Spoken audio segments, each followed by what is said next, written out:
Good morning students. તો આજે આપણે વાયરિંગનો પહેલું ચેપ્ટર ઇલેક્ટ્રિકલ વાયરિંગ ના પ્રકાર જોશું. હવે ટાઈપ ઓફ વાયરિંગ અથવા ટાઈપ ઓફ વાયર, તો કે આપણે જે વાયરિંગ ઘરમાં અથવા કોઈ પણ જગ્યાએ ઇન્ડસ્ટ્રી છે, કમર્શિયલ બિલ્ડિંગો છે, એમાં વાયરિંગ વાપરીએ છીએ, વાયરિંગ જે કરીએ છીએ એમાં કેટલા ટાઈપના વાયર આવે છે એ જોઈ. તો પેલું છે વીઆઈઆઈ વાયર. વીઆઈઆઈ વાયર નો ફૂલ ફોર્મ શું છે? તો કે વેલ્કનાઇઝ ઇન્ડિયન રબર વાયર. તો કે આવા વીઆઈઆઈ વાયર જે છે એ આવા પ્રકારના વાહક કેનાથી બનેલા હોય? તો કે ત્રાંબા અથવા એલ્યુમિનિયમ નું બનેલું હોય અને એની ઉપર એક રબરનું કવર લગાડેલું હોય, પડ ચડાવી દીધું હોય, એટલે એ કયું ટાઈપનું થઈ ગયું? તો વીઆઈઆઈ વાયર. હવે ઈ પડ ઉપર એક કોટનની લેયર મૂકેલી હોય. એ કોટનની લેયરને શું કહેવાય? બ્રેડિંગ લગાડવું કહેવાય. જે કોટનની લેયર મૂકી હોય એને બ્રેડિંગ લગાડવું કહેવાય. હવે આવા ટાઈપના વાયર એટલે વીઆઈઆઈ વાયર જે છે એ શું હોય? તો કે એનું યાંત્રિક બળ છે એ ઓછું છે અને પાણી અને ભેજની અસર એમાં ફટાફટ ઝડપથી થાય છે. એની પછી તો કે વીઆઈઆઈ વાયર છે એ કેસિંગ કેપિંગ અથવા કોન્ડ્યુટ વાયરિંગ, જે આપણે ઘરમાં વાયરિંગ કરીએ છે, કેસિંગ કેપિંગ, કોન્ડ્યુટ, બેટન, તો એમાં કેસિંગ કેપિંગ અને કોન્ડ્યુટ વાયરિંગમાં વીઆઈઆઈ ટાઈપનો વાયર વાપરવામાં આવે છે અને હાલમાં એ અત્યારે ઓછો વપરાય છે. હવે બીજું આવે છે કેબ શીટ, ટાયર શીટ અને ટફ રબર શીટ. તો કે આ પ્રકારનો જે વાયર છે એ ત્રાંબાનો બનેલો હોય છે અને પછી શું હોય? તો કે ટકાઉ રબરનું પડ ચડાવી દીધું હોય. એની યાંત્રિક શક્તિ કેવી હશે? તો કે ઉપરનો જે વાયર જોયો વીઆઈઆઈ વાયર એના કરતા સારી હશે અને ગરમી અને ભેજની એને ઓછી અસર થાય. હવે એમાં બે આવે છે, એક સિંગલ કોર આવે છે અને એક ડબલ કોર પ્રકારના વાયર આવે. અને આવા વાયર ક્યાં યુઝ થાય? તો કે આપણે ઘરનું જ્યાં વાયરિંગ કરવું હોય, ઇન્ડસ્ટ્રીનું વાયરિંગ કરવું હોય, ત્યાં કયું વાયર યુઝ થાય? તો કે કેબ શીટ, ટાયર શીટ પ્રકારનું. પછી આવે છે વેધરપ્રૂફ વાયર. તો કે ત્રાંબાનો તાર હોય અને એની ઉપર શું લગાડી દીધું હોય? રબર લગાડી અને એ રબરનું જે પડ લગાડ્યું એને શું કરવામાં આવે? તો કે વોટરપ્રૂફ સોલ્યુશન આવે. જે વોટરપ્રૂફ સોલ્યુશન આવે એની અંદર ડુબાડી અને એ રબર વાયરને શું કર્યું હોય? વોટરપ્રૂફ બનાવવામાં આવે. આ પ્રકારનો જે વાયર છે એમાં કોઈ પણ બહારનો ભેજ, પાણી કે તડકાની અસર બહુ ઓછી થાય છે. પછી આવે છે લીડ કવર વાયર. તો કે આવા વાયર બધા વાયરો તાંબાને જ બનેલા હોય અને એની ઉપર એક રબરનું પડ ચડાવી દીધું હોય. વોટરપ્રૂફમાં શું કર્યું? વોટરપ્રૂફ સોલ્યુશનમાં મૂકી દીધું. હવે લીડ કવરમાં શું હોય? રબરનો જે વાયર હોય એને લીડની ભૂંગળીથી ચડાવી દેવામાં આવે. હવે લીડની ભૂંગળી જે છે એમાં શું થાય? તો કે ભેજની અસર ઓછી થાય, એના લીધે એ ભેજવાળા વાતાવરણમાં આપણે વાપરવામાં આવે અને એની યાંત્રિક શક્તિ છે એ સારી છે. પછી આવે છે એમઆઈસીસી વાયર એટલે mineral insulated copper cover wire. આ પ્રકારનો જે વાયર છે ત્રાંબાનો જ બનેલો છે પણ એમાં મેગ્નેશિયમ ઓક્સાઇડનું કવર ચડાવેલું છે, પડ ચડાવી દીધું. એના લીધે શું થાય? એની યાંત્રિક શક્તિ બધા કરતા વધી જાય. અને એ ક્યાં વાપરવામાં આવે? જ્યાં ભેજવાળું વાતાવરણ વધારે હોય ત્યાં એ કયું વાપરીએ? તો કે એમઆઈસીસી વાયર. પછી પીવીસી વાયર. તો પીવીસી વાયર બધાને ખબર જ હોય કે પોલીવિનાઇલ કોનલાઈ. હવે ક્યાં વાપરવું હોય? તો કે એનું શું કામ વાપરે? એના ફાયદા કયા છે? તો કે એનો ડાઇલેક્ટ્રિક સ્ટ્રેન્થ વધારે છે, યાંત્રિક શક્તિ વધારે હોય, ભેજ વાળા વાતાવરણમાં આપણે વાપરી શકીએ. પછી એની લાઈફ છે જીવનની જે એ વધારે છે. પછી ઊંચાઈ અને બધી રક્ષણથી બચાવે છે અને વાઇબ્રેશનની કઈ અસર થતી નથી. એટલે આપણે વધારે પડતો કયો વાયર વાપરીએ? તો કે પીવીસી વાયર. પછી છે વાયરિંગના પ્રકાર. તો કે આપણે ઘરનું વાયરિંગ હોય એના ઘર માટેનું વાયરિંગ છે. પછી મોટી મોટી હોસ્ટેલ, મોટી ઓફિસનો એ બધી બિલ્ડિંગ હોય તો એ પબ્લિક બિલ્ડિંગ વાયરિંગ એને કહેવાય. ઉદ્યોગ વાયરિંગ એટલે કે કોઈ દુકાન છે, કોઈ પબ્લિક જગ્યા છે, એવું બધું હોય તો એ બધું ક્યાં વાયરિંગ હોય? તો કે ઉદ્યોગ વાયરિંગ. હવે આપણે ઘરનું વાયરિંગ કરતા હોય તો કઈ કઈ વસ્તુ ધ્યાનમાં લેવાની હોય? તો કે સલામતી. સૌથી પહેલું વાયરનું લાઈફ કેવી છે, એની કેટલું ટકે છે અને એને કોઈ જાતનું નુકસાન થાય છે કે નહીં ભેજ વાળા વાતાવરણમાં, પાણી વાળા વાતાવરણમાં, ઈ જોવાનું.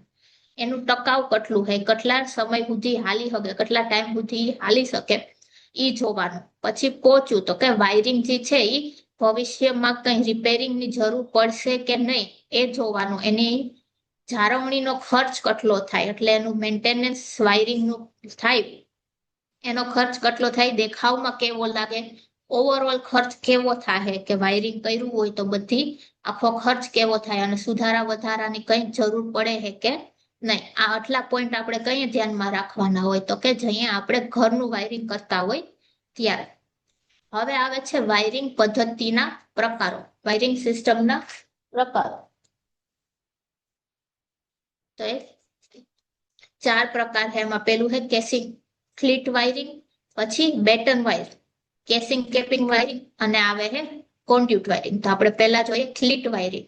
ક્લિટ વાયરિંગ શું છે, તો કે એક બેઝ આપી દીધું છે, એની ઉપર એક ટોપ. આ જે બે બોલ છે એની વચ્ચે વાયર દોડાવવામાં આવે. ક્લિટ વાયરિંગ છે તો ક્લિટ કેનાથી બનેલું હોય, તો કે ચાઇનાની માટી. આ જે બેઝ છે એને ક્લિટ કહેવામાં આવે. કેનાથી બન્યું હોય, તો કે ચીની માટીથી બનેલું હોય. અને બે ભાગ ક્લિટ વચ્ચે એક નીચે ઘસી રાખી દીધી. ઘસી એટલે ખીલીથી એને દિવાલ હારે ટકી શકે એવી રીતે બેસાડી દીધું હોય. અને બે ક્લિટ વચ્ચે અથવા 2 મીટરના અંતરે આપણે વાયર દોડાવવામાં આવે.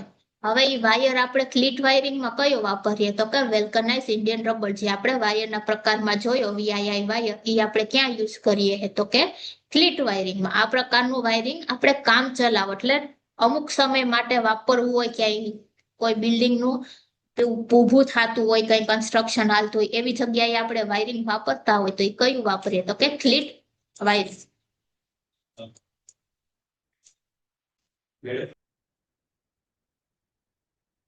પછી બીજું આવે છે બેટન વાયરિંગ. બેટન વાયરિંગ એટલે આપણે લાકડા ઉપર જે વાયરિંગ કરતા હોય, જે જૂની જમાનામાં જૂનવાણી જે વાયરિંગ હતું, એને શું કીધું, તો કે બેટન વાયરિંગ.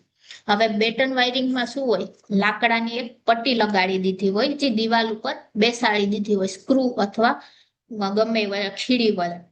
હવે એની ઉપર એક વાયર દોડાવવામાં આવે. એની ઉપર આ જે ક્લિપ છે એ ક્લિપી વચ્ચે વાયર દોડાવવામાં આવે વચ્ચે, અને પછી એને ક્લિપથી સરખું ફિટ કરી દેવાનું. બેટન વાયરિંગ એટલે શું છે, તો કે આપણે જૂનું જે લાકડા ઉપર વાયરિંગ કરતા હતા એ કયું ટાઈપનું છે, તો કે બેટન વાયરિંગ. એક બેટનની લાકડાની પટ્ટી હોય એ દિવાલમાં લગાડી દીધી હોય, અને એને ખીલી વડે દિવાલ હારે જોઈન્ટ કરી દીધી હોય, ટકાવી દીધી હોય.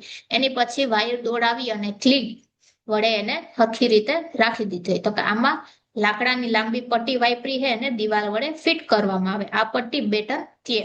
હવે બેટન પર પરાતી નાની પાતળી ક્લિપ ખીલી વડે લગાડવામાં આવે. વાયર આ પટ્ટી પર ક્લિપ હારે જોડવામાં આવે, અને બેટનના પર જે પ્રકારનો વાયર વપરાય છે એ પ્રકારનું વાયરિંગ એનું નામ આપ્યું હોય. જેમ કે પીવીસી વાયર વાપર્યું હોય, તેને શું નામ આપી દીધું હોય, પીવીસી વાયરિંગ. પછી આવે છે કેસિંગ કેપિંગ. હવે કેસિંગ કેપિંગ છે તો એના 2 પ્રકાર છે, વુડ કેસિંગ કેપિંગ અને PVC casing capping. Wood casing capping એટલે તો કે લાકડા ઉપર જે કેસિંગ કેપિંગ આપણે કર્યું હોય એને વુડ કેસિંગ કેપિંગ કહેવાય. અને પીવીસી એટલે પીવીસી ની પટ્ટી વાપરી હોય તો એ પીવીસી કેસિંગ કેપિંગ કહેવાય. હવે કેસિંગ કેપિંગ વાયરિંગ બધાએ જોયું જ હશે. મોસ્ટલી બધાના ઘરમાં આપણે કેસિંગ કેપિંગ અથવા કોન્ડ્યુટ વાયરિંગ વાપરતા હોય. હવે કેસિંગ કેપિંગ વાયરિંગ કેવું હોય, તો કે પ્લાસ્ટિકની અથવા લાકડાની પટ્ટી હોય, એને દિવાલ સ્ક્રૂ વડે દિવાલમાં આપણે ફિટ કરી દીધું. આ જે છે એમાં કેસિંગ કેપિંગ. હવે એની વચ્ચે વાયર દોડાવી દીધો હોય, અને પછી એક કેપ એટલે કેપ આપણે કહીએ એવી રીતે એને ફિટ કરી દીધું હોય. એટલે શું થાય, તો કે વાયર જે હોય એ બહાર દેખાય નહીં, અને ખાલી એક પટ્ટી દેખાતી હોય. એ બધું કેને કહેવાય, તો કે કેસિંગ કેપિંગ વાયરિંગ. હવે લાકડું વાપરવું હોય કેસિંગ કેપિંગમાં તો એને વુડ કેસિંગ કેપિંગ વાયરિંગ કહેવાય, અને પીવીસી ની પટ્ટી વાપરી હોય તો એને પીવીસી કેસિંગ કેપિંગ કહેવાય.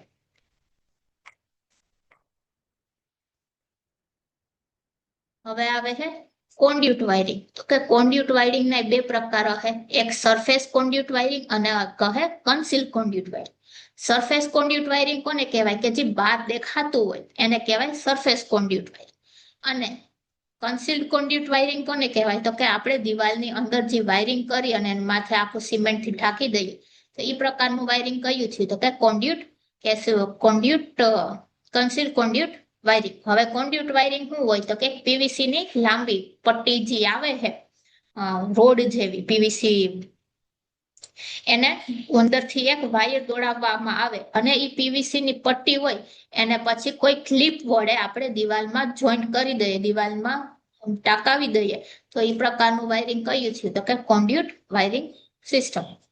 હવે એમાં કાં તો પીવીસી અથવા વીઆઈઆઈ વાયર વાપરવામાં આવે, એના લીધે શું થાય તો કે ભેજ અને યાંત્રિક નુકસાનથી બચાવે. પછી આવે છે ઇલેક્ટ્રિકલ એસેસરીઝ અને એના સ્પેસિફિકેશન. તો કે વાયરિંગ કરવા ટાણે કઈ કઈ વસ્તુ આપણે વાપરીએ અને એના રેટિંગ શું છે. તો પેલું આવે છે રેટિંગ. તો કે કરંટનું રેટિંગ હોય તો શું હોય કે 5, 10 કે 30 એમ્પિયર અને એના વોલ્ટેજ કેવા હોય 250 વોલ્ટ. કેના હિસાબે તો કે IS 1293 અને 1983 ના પ્રમાણમાં. એસેસરીઝ ના રેટિંગ કેવા હોવા છે 5, 10 કે 30 એમ્પિયર અને 250 વોલ્ટ. પછી આવે છે એનું વર્ગીકરણ. તો કે માઉન્ટિંગ ના રીતે, માઉન્ટિંગ એટલે આપણે એને દિવાલમાં કેવી રીતે એને લગાડ્યું છે એના આધારે એનું વર્ગીકરણ હોય. અને પછી આવે છે એના ઉપયોગના પ્રમાણે, આપણે એને કઈ રીતે ઉપયોગ કરીએ છે એના આધારે. માઉન્ટિંગ ના રીત પ્રમાણે જોઈએ તો કે સરફેસ માઉન્ટિંગ એટલે દિવાલમાંથી દેખાતું હોય, સરફેસ ઉપર લાગ્યું હોય એને કયું કહેવાય સરફેસ માઉન્ટિંગ. અને ફ્લશ માઉન્ટિંગ પ્રકાર એટલે દિવાલની અંદર આપણે લગાડી અને એને પછી ઢાંકી દીધું હોય અને બહાર કઈ ન દેખાતું હોય એ કયું થયું ફ્લશ માઉન્ટિંગ નો પ્રકાર. હવે ઉપયોગના પ્રમાણમાં જોઈએ તો કે કંટ્રોલિંગ એસેસરીઝ. કંટ્રોલિંગ એસેસરીઝમાં સ્વિચ એ બધું આવે અને આપણે કરંટનું કંટ્રોલ કરી શકીએ એ પ્રકારનું કયું થયું તો કે કંટ્રોલ એસેસરીઝ. પછી હોલ્ડિંગ એસેસરીઝ, કોઈ પણ વસ્તુને પકડીને રાખવી, જેમ કે લેમ્પ છે તો એના માટે લેમ્પ હોલ્ડર આવતું હોય, ટ્યુબલાઇટ છે તો ટ્યુબલાઇટ હોલ્ડર આવતું હોય. એ બધું કેમાં આવી જાય તો કે હોલ્ડિંગ એસેસરીઝ. પછી આવે છે સલામતી માટેની એસેસરીઝ એટલે પ્રોટેક્શન એસેસરીઝ. તેમાં આપણે ફ્યુઝ, MCB, ELCB ને એ બધું વાપરતા હોય તો એ બધી કેમાં આવી જાય તો કે સલામતી માટેની એસેસરીઝ. પછી આઉટલેટ એસેસરીઝ. તો કે જે બહાર આપણે વાયરિંગને બહાર કાઢીએ, કોઈ સોકેટ વાપરું છે 3 પિનનું કે સ્વિચ બોર્ડ, એ બધું કેમાં આવી જાય આઉટલેટ એસેસરીઝ. પછી જનરલ એસેસરીઝ એટલે કોઈ પણ નાની મોટી કોઈ વસ્તુ વાપરી હોય કેમેરા માટે, વાયરિંગ માટે, હોલ્ડિંગ માટે જનરલમાં, તો એ બધી જનરલ એસેસરીઝ. અને માઉન્ટિંગ એસેસરીઝ કઈ રીતે આપણે એને દિવાલમાં માઉન્ટ કરી છે એ બધી માઉન્ટિંગ એસેસરીઝ. હવે આજે અહીંયા સુધી રાખીએ. કાલે વાયરિંગ ડાયાગ્રામ અને એના પ્રકાર, કેવી રીતે વાયરિંગ કરવું ઘરનું, કોઈ ઇન્ડસ્ટ્રીનું અને એ બધું જોશું. આજે અહીંયા સુધી રાખીએ.